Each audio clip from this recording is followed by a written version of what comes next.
Hey, it's Chris from CriticalActCast.com here. We're back with my third video dispatch. I hope everyone had a great Thanksgiving. I know I did, getting away from the computers and the movies, if only just for a day. But now we're back, the movies are still coming, and it's time to get out there and start seeing some more movies, just like I did.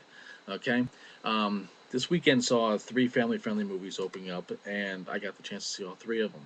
The first one I got to see was Arthur Christmas, which, to be honest, wasn't something I was actually intending to see because that first teaser was just really kind of lame and it just didn't look all that interesting to me. But the last trailer that came out was actually kind of interesting, and there was some positive buzz floating around it. And Aardman Studios, the guys behind the Wallace and Gromit films and shorts, were involved, so that definitely gave it a little bump up that I wanted to actually kind of wanted to see it. So I did, and turns out it was great. It was fun. It was quirky. It was a great Christmas story.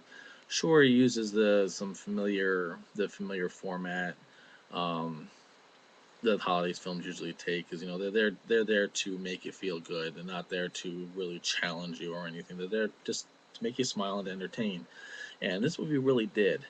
It re-envisions the whole Santa Claus sleigh ride thing, as re-envisions it as this giant spaceship with skydiving elves and this big production where they try to get it as fast as they can to get the presents in so they can get all the houses done within the one night.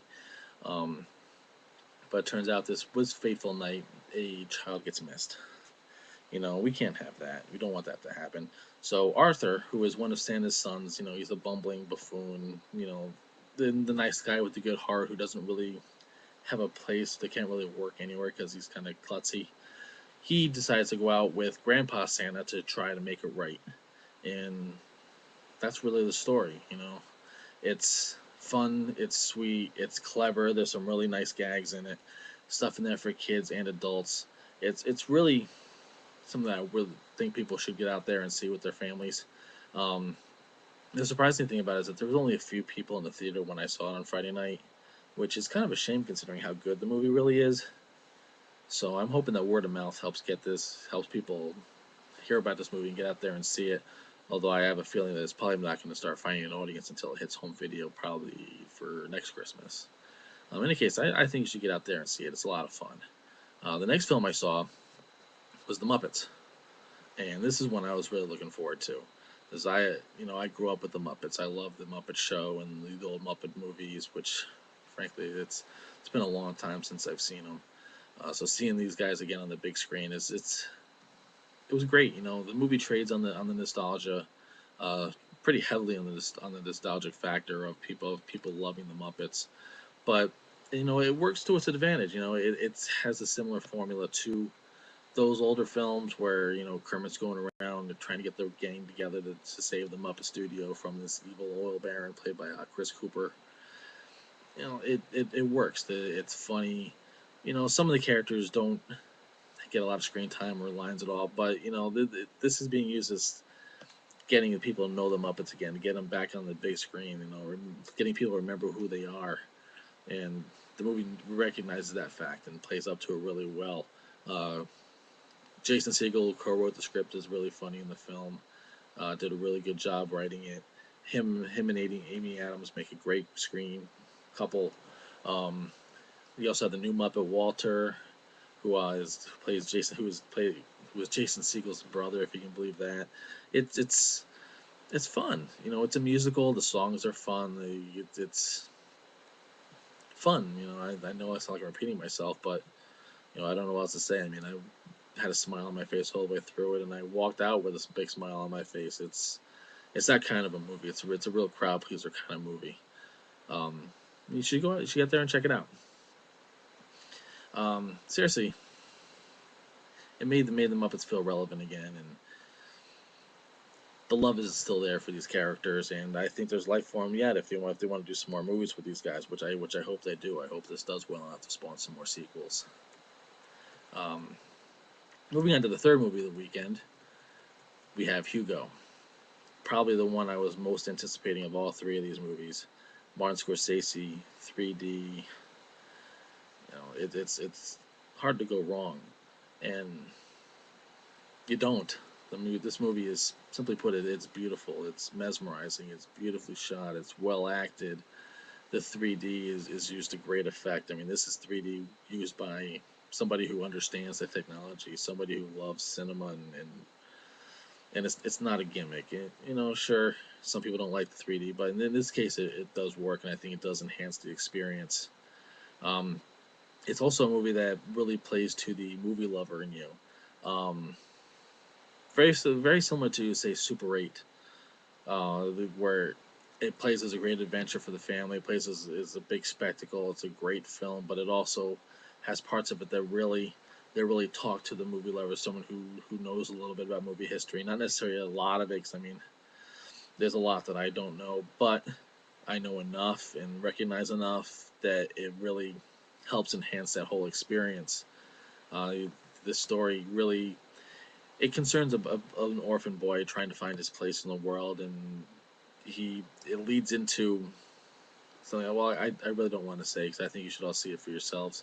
But really, it's a beautiful movie. The story might seem kind of simple, but there's more to it. There's a lot of heart to it. It's not a big fast paced action movie. It's one that moves along, and it held me enthralled. It's a great movie. It actually talks to a lot of things that Scorsese has close to his heart. Things like film preservation, film restoration. This caring deeply for the history of the medium. And that sounds a little funny, but it actually does tie in with everything else in the movie, and it's definitely worth checking out. Easily one of the best movies of the year. Um, there's actually something interesting. A thread that I noticed through all three of these movies as I sat there watching them this weekend is that in this era of films where there's a lot of darkness, a lot of cynicism, none of these three movies have a cynical bone in their body. They're all happy movies. They're upbeat movies. They want you to smile. They want you to have a good time at the theater.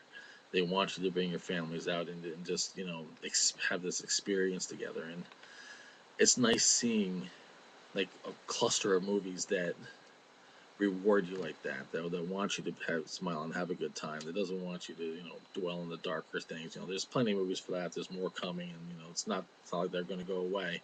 But it's nice having these kind of movies once in a while, and we should get out there and support them. They're very good.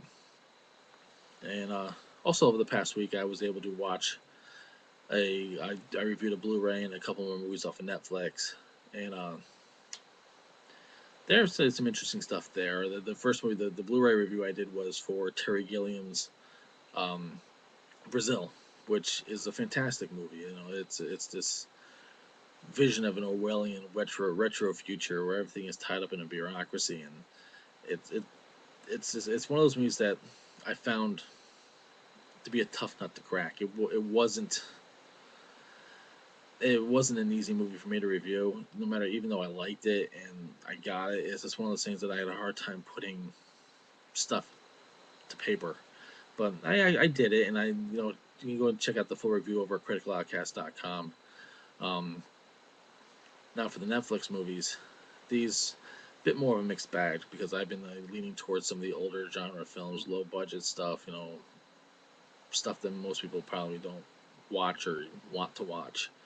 The first one there that I watched was a movie called The GI Executioner from 1975. Although it was actually shot in 71, it sat around for a few years until it was picked up by Troma for release. And when you watch it, there's a reason why it wasn't picked up in that 4 year span, because it's not a very good film. It's about this journalist and ex-marine who now runs a disco in Singapore, who is approached to find a Chinese scientist who is a defector, and the Russians are after him, the Chinese are after him, the Americans are after him, and this guy gets involved in it, and everybody wants to kill him. It's if you watch it, it doesn't make a heck of a lot of sense, but it's definitely an old school exploitation film, and it's enjoyable in some things. It has the authenticity of being shot on location, um, but it takes a certain kind of fan to like this, and well, give it a shot, see what you think. Okay. After that, I watched a movie called Alienator, Although I thought I was watching a movie called Star Slammer, but Netflix pulled the old switcheroo on me, and I thought it was just going to be the same movie with a different title, which has happened a few times. This was not one of those times. This is actually was a completely different movie. Same director, directed by Fred Olin Ray, and it stars Jan Michael Vincent, who has all of about 5 minutes of screen time. It's it's not a good movie. It's don't even bother watching this.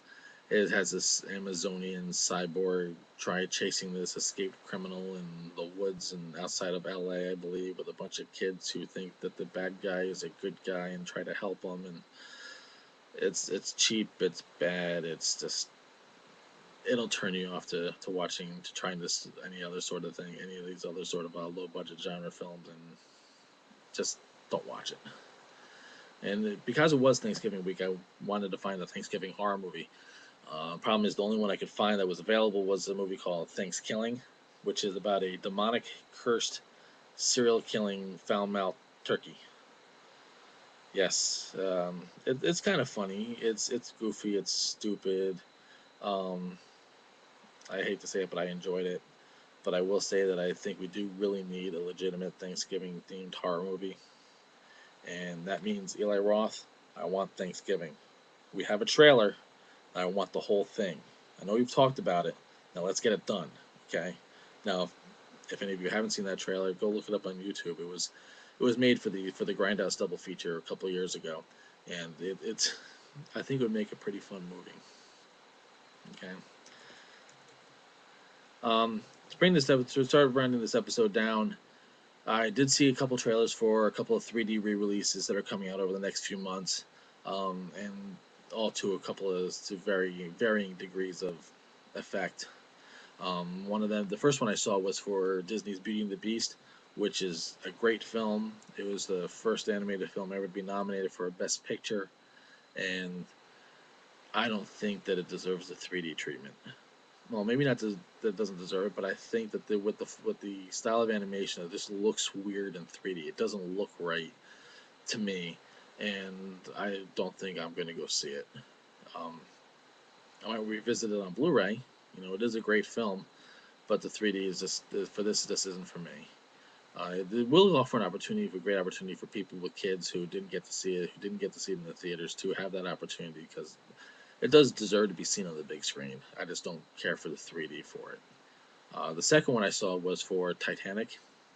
I know James Cameron has been working on this for a long time, and hopefully they're trying to get it right. And it looks like it could be exciting. You know, it looks like it could be good. It looks like it was well done. When that ship starts cracking up, I think the 3D is going to really pay off in those scenes. Although all I can say is I'm not sure I'm really all that interested in going to see it again. Um, who knows? Maybe I will. Depends on what else is around at the time. But while it looks good and I think it could be fun to see. It's not one I'm going to be running out to see. And finally, there is Star Wars Episode One: The Phantom Menace. Because Lucas, I think, is planning on doing all 6 movies in 3D, and he's doing them in order. So he's starting with the lesser trilogy, and probably my least favorite movie of the series. Although I probably will go out and check this one out because there are a couple scenes I think would pay off well in 3D, like that pod race scene or that final lightsaber battle with Darth Maul. Because since there was so much CG work in these movies to begin with, I think the CG lends itself easier to being converted into 3D. So that trailer looks pretty good, and I'm kind of curious to see where the other ones will go because I think he's doing one a year. And anyway, I know this trend for 3D re-releases probably warrants a bigger discussion, and I may get into that sometime in the future. But I just wanted to give you some of my thoughts on those 3 trailers that I had seen because they're starting to come out pretty close together. So I'm not sure what else is going to be coming out after that, but there they are. And that pretty much wraps it up. I hope you enjoyed the show. And be sure to keep an eye on the site because in a couple weeks I'm going to be just starting up a Christmas movie marathon, leading into the next holiday. I'll be picking some oddball, like ancillary Christmas themed titles, things like Die Hard or Gremlins. I'm hoping to get in there, as well as some more oddball stuff like Santa Claus Conquers the Martian or Santa's Sleigh, starring the wrestler Bill Goldberg. You know, try to have a little fun with it, get little oddball titles in there. In any case, please be sure to let me know what you think of the show. And be sure to check me out over at critical outcast.com.